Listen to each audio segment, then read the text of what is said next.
Are you tired of thinking about them, but somehow still thinking about them all day? I mean, really tired, not fake tired, not, ugh, this again. I'm talking about exhausted. You wake up, they're there. You check your phone, they're there. You hear a song, they're there. You're trying to work, drive, eat, function like a normal person, and your brain keeps dragging you back into the same movie. Why did they do that? Did they ever love me? Will they come back? Why am I still stuck? Why can't I just move on already? Look, people keep asking me how to stop thinking about someone, and the answer is not what most people think, because the problem usually isn't that you miss them. The problem is that your mind thinks there's still something unfinished. That's the hook. That's why it keeps replaying them. Think about this for a second. Your mind is not always replaying love. Sometimes it's replaying confusion. Sometimes it's replaying rejection. Sometimes it's replaying the part where something didn't make sense. You didn't get closure. You didn't get honesty.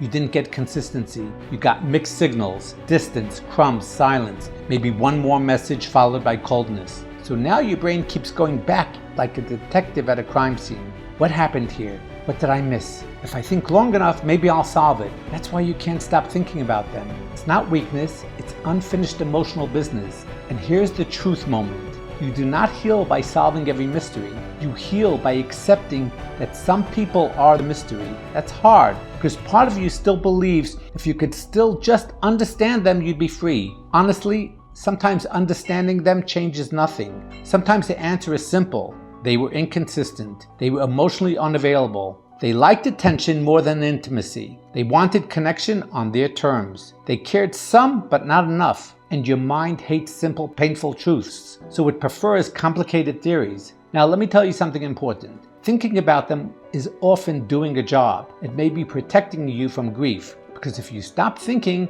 then you start feeling. And feeling is scary. If you stop analyzing them, you may feel loneliness. You may feel anger. You may feel humiliation. You may feel the loss for real. So the mind says, no, let's just think about them again. That loop can go on for months, even years. So how do you break it? First, stop treating every thought like an emergency.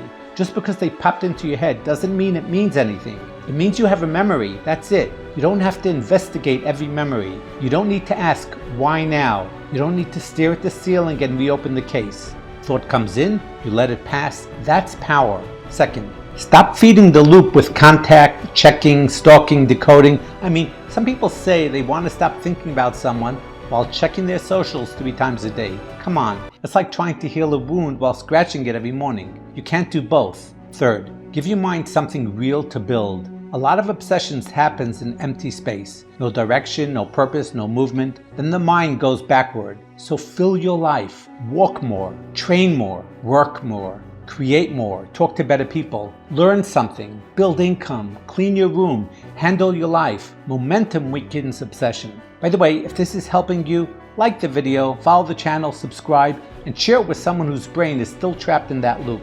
A lot of people need this more than they admit. Now, let's go deeper. Sometimes you're not thinking about them. You're thinking about who you were with them. That version of you, hopeful you, excited you, desired you, alive you. And that's why letting go feels scary. It feels like losing yourself. But hear me clearly, they did not create that version of you.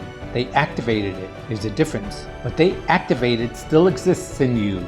Love, energy, depth, passion, warmth. That wasn't theirs. It was yours. So stop acting like they walked away with your soul in their pocket. They walked away with themselves. You still have you. Another truth. Some people stay in your head because they wounded your ego, not just your heart. You can't believe they chose distance. You can't believe they moved on. You can't believe they gave less than you gave. So now part of the obsession is pride pain. That's normal, but don't confuse wounded pride with eternal love. Big difference. Let me ask you something uncomfortable. If they came back today exactly the same pattern, same inconsistency, same confusion, would you really want that? Or do you want a fantasy version that doesn't exist? Be honest. Many people don't miss the person, they miss the possibility, and possibility is addictive.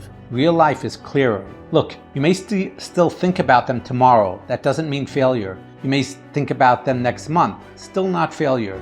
Healing is not never thinking about them again. Healing is when the thought no longer runs your day. Healing is when their name enters your mind and doesn't hijack your nervous system. Healing is when curiosity becomes indifference. Healing is when you stop asking if they'll come back, because you came back to yourself. That's the shift. And it happens gradually, quietly.